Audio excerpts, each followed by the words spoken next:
भारत ने फिर एक बार तकनीक की दुनिया में इतिहास रच दिया है। 3 मई 2025 की तारीख दर्ज हो चुकी है क्योंकि डीआरडीओ ने पहली बार स्ट्रेटोस्फियरिक एयरशिप प्लेटफॉर्म की सफल उड़ान पूरी की है। 17 किलोमीटर की ऊंचाई पर उड़ती यह आंख अब भारत को देगा ऐसा सामरिक बढ़त जो अब तक सिर्फ गिने चुने देशों के पास थी। अब भारत न सिर्फ देखेगा बल्कि बहुत आगे तक देखेगा। तो सबसे पहले समझते हैं कि ये स्ट्रेटोस्फियरिक एयरशिप प्लेटफॉर्म आखिर है क्या। दरअसल ये एक खास तरह का हल्का लेकिन विशाल हवाई प्लेटफॉर्म है जो धरती से लगभग 17 किलोमीटर ऊपर स्ट्रेटोस्फियर लेयर में लगातार कई घंटे या दिन तक उड़ सकता है। इसमें लगे हाईटेक सेंसर और कैमरे भारत को देगा 24 घंटे 7 दिन निगरानी की क्षमता, वो भी बिना किसी रनवे, बिना किसी हवाई जहाज के शोर और बिना दुश्मन को भनक लगे। ये एयरशिप न तो कोई ड्रोन है न सैटेलाइट, बल्कि दोनों की खूबियों को एक साथ मिलाकर बना है एक नया निगरानी हथियार। 3 मई को डीआरडीओ ने मध्य प्रदेश के श्योपुर में पहली बार इस सिस्टम की उड़ान भरी। इसका निर्माण डीआरडीओ की आगरा स्थित unit aerial delivery research and development establishment ने किया है। एयरशिप को एक विशेष इंस्ट्रूमेंटल पेलोड के साथ लॉन्च किया गया और यह 17 किलोमीटर की ऊंचाई तक गया। यह उड़ान करीब 62 मिनट तक चली और सफलतापूर्वक सिस्टम को रिकवर भी कर लिया गया। इस एयरशिप में कई हाईटेक सिस्टम्स शामिल थे। Onboard sensor, infrared camera, data transmission unit, emergency deflation system और एनवेलप प्रेशर कंट्रोल टेक्नोलॉजी। इन सभी सिस्टम्स का टेस्ट किया गया और डीआरडीओ के वैज्ञानिकों ने सारे डेटा को रिकॉर्ड भी किया जो भविष्य के मिशनों के लिए उपयोग होगा।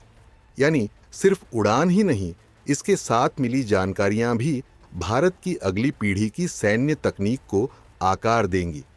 अब आप सोच रहे होंगे कि क्या बड़ी बात है इसमें?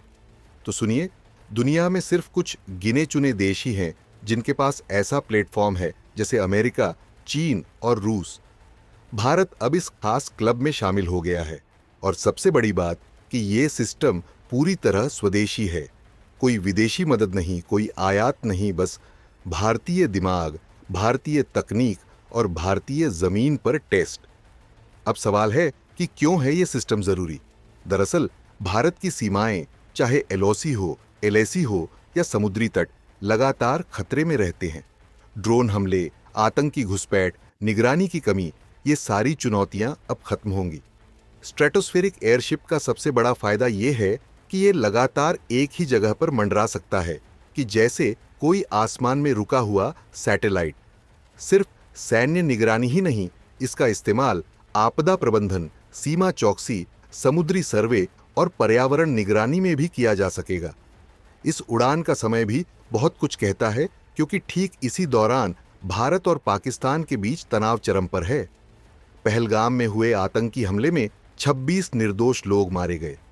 बीएसएफ जवान पूर्णम कुमार शॉ को पाकिस्तान ने अभी तक नहीं लौटाया। ऐसे माहौल में डीआरडीओ की ये उड़ान सिर्फ तकनीकी टेस्ट नहीं, बल्कि एक स्पष्ट संदेश है कि भारत अब देखेगा और दुश्मन को दिखेगा। रक्षा मंत्री राजनाथ सिंह ने इस उपलब्धि पर डीआरडीओ को बधाई दी। उन्होंने कहा कि ये प्रणाली भारत की पृथ्वी अवलोकन, खुफिया निगरानी और टोही क्षमताओं को अनोखे ढंग से बढ़ाएगी। अब हम उन देशों की गिनती में हैं जिनके पास ये स्वदेशी तकनीक है। ये सिर्फ एक टेक्नोलॉजिकल डेवलपमेंट नहीं, बल्कि भारत की आत्मनिर्भर रक्षा नीति की जीत है। खैर, अब आसमान भी हमारा है और नजर भी हमारी है। डीआरडीओ की इस उड़ती आंख ने साबित कर दिया कि भारत अब किसी से पीछे नहीं। दुश्मन चाहे कहीं भी हो, वो अब भारत की नजर से बच नहीं सकता। कमेंट में बताइए कि आपको भारत की ये कामयाबी कैसी लगी। भारत देख रहा है, अब डरने की बारी दुश्मन की है।